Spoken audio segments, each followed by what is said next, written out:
अस्सलाम वालेकुम। खालिद इकबाल आपकी खिदमत में हाज़िर है।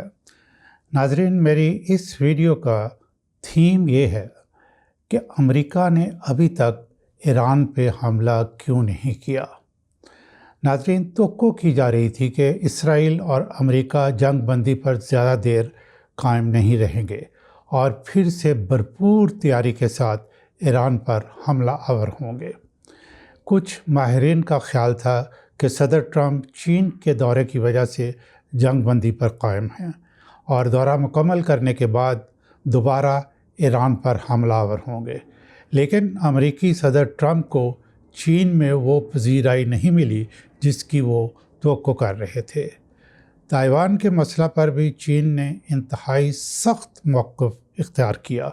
सदर ट्रंप के दौरा चीन के बारे में मैंने एक अलहदा वीडियो बनाई है, वो मेरे आप चैनल पे देख सकेंगे।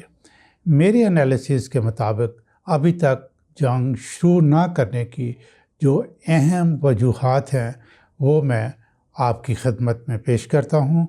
गो इसराइल की तरफ से ट्रंप पर बहुत प्रेशर डाला जा रहा है कि ईरान पर हमला करो। पहली वजह, जंग पर उठने वाले अखराजात। इस दफ़ा अमेरिका के लिए ये बहुत ही अहम मामला है। दूसरा, अमेरिकी एडमिनिस्ट्रेशन और अमेरिकी अफवाज में ये बात बिल्कुल समझी जा रही है और क्लैरिटी के साथ कि ये अमेरिका की जंग नहीं है, तो फिर इसराइल की सपोर्ट में हम किस हद तक जा सकते हैं। तीसरा, अमेरिकी सदर का दौरा चीन बिल्कुल नाकाम रहा। अमेरिकी चीन पर ये इल्ज़ाम लगा रहे हैं कि वो ईरान की मदद कर रहा है। चौथा, अमेरिका को किसी भी यूरोपीय ममालिक में से, हत्ता कि आपने जो नेटो के उसके मेंबर ममालिक हैं, कोई सपोर्ट नहीं मिली। अमेरिका के बार बार दरख्वास्त करने के बावजूद कोई भी मुल्क जंग में ईरान के ख़िलाफ़ शामिल नहीं हुआ। पाँचवां, अमेरिका और इसराइल दोनों का इस जंग में ख़ासा नुकसान हुआ है और वो ये समझने से कासिर हैं कि ईरान के पास कौन सी टेक्नोलॉजी है या ये उसको टेक्नोलॉजी किसने दी है जिससे ये हमारे आयरन डोम में पेनिट्रेट करके, यानी उसके अंदर घुसकर अपने मिसाइलों को सही निशाने पर मार रहा है। ये टेक्नोलॉजी ईरान ने ख़ुद बनाई, चीन ने दी या रूस ने दी।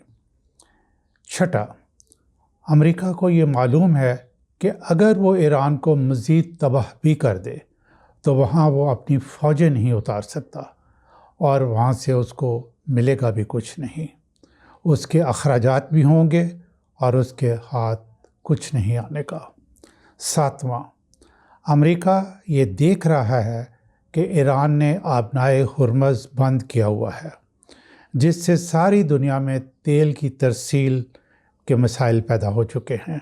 दूसरी तरफ यमन के हौसी बाबुल मंदब में रुकावटें खड़ी कर दें तो सारी दुनिया में तेल की कीमतों में इजाफा हो जाएगा और ये यमन के हौसी सिर्फ ईरान का एक इशारे के मुंतज़िर है और फिर पूरे यूरोप में भी महंगाई हो जाएगी। आठवां, अभी तक जंग की वजह से खलीजी ममालिक में अमेरिका का असर व रसूख बहुत कम हो चुका है। सब देख रहे हैं कि चीन हर लिहाज से तरक्की कर रहा है और वो किसी भी जंग में बराह रास्त शामिल नहीं हो रहा। लामहला इन ममालिक का रुझान चीन की तरफ हो रहा है। नौवां, पिछले साल अमेरिका ने सऊदी अरब, कतर और यूएई का दौरा करके ट्रिलियंस ऑफ डॉलर के जो इन्वेस्टमेंट के वादे लिए थे वो सब खिटाई में पड़ चुके हैं। 10वां, पाकिस्तान मुसलसल ये कोशिशें कर रहा है कि मुस्तकिल जंगबंदी हो जाए। अच्छी बात यह है कि अमेरिका और ईरान दोनों पाकिस्तान की बात सुन रहे हैं और पाकिस्तान के ही ज़रिए अपनी डिमांड्स के जो कागज़ात हैं उनको एक्सचेंज कर रहे हैं। नाज़रीन, अगर सिर्फ अभी तक جنگ پر جو اخراجات ہوئے ہیں اس کی بات کریں تو امریکہ کے تقریباً 50 ارب ڈالرز خرچ ہو چکے ہیں۔ کچھ آزاد ماہرین کا خیال ہے کہ نہیں، یہ 70 ارب ڈالر کا وہ تخمینہ پیش کر رہے ہیں۔ وہ اس میں اسرائیل کو دی گئی فوجی امداد، میزائل، بحری ناکہ بندی کے اخراجات بھی شامل کر رہے ہیں۔ اس کے علاوہ امریکہ کے درجنوں طیارے اور ڈرونز تباہ ہو چکے ہیں، جن کی مالیت بھی کئی ارب ڈالر بنتی ہے۔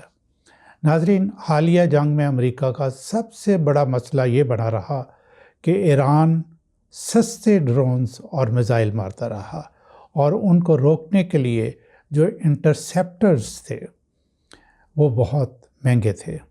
مثلاً اگر ایرانی ڈرونز کی قیمت 20 سے 50 ہزار ڈالر تک ہے تو امریکی انسیپٹرز جو ہے اس کی قیمت 4 سے 5 ملین ڈالرز ہے۔ آپ خود اندازہ لگا لیں کہ امریکہ اور اسرائیل کے لیے یہ جنگ کتنی مہنگی پڑ رہی تھی۔ ماہرین کے مطابق حالیہ جنگ میں پہلے 6 دنوں میں امریکہ کے 11 ارب ڈالر خرچ ہوئے۔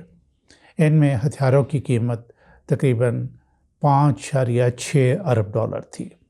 امریکہ کو ایک اور بہت بڑا مسئلہ درپیش ہے۔ وہ ابھی تک 60 سے 70% تک اپنے میزائل استعمال کر چکا ہے۔ اگر جنگ جاری رہتی ہے تو اس صورت میں اسلحہ کی کمی واقع ہو جائے گی۔ اب امریکی ماہرین یہ سوال اٹھا رہے ہیں کہ اگر ایران جیسا پابندیوں میں جکڑا ہوا ملک کم قیمت ڈرونز اور میزائل بنا سکتا ہے تو ہمیں بھی اپنی اسٹریٹجی چینج کرنی چاہیے۔ اس جنگ کا امریکہ کی معیشت پر بہت گہرا یعنی منفی اثر پڑا ہے۔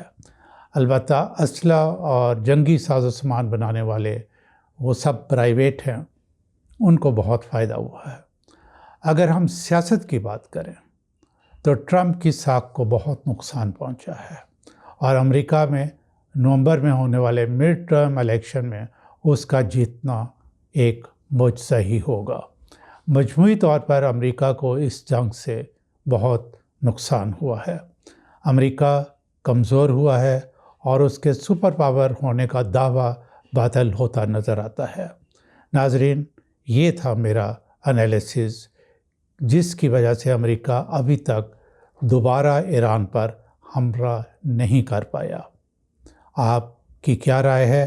کمنٹ سیکشن میں ضرور آپ بتائیں تاکہ عوام آپ کی رائے بھی جان سکیں۔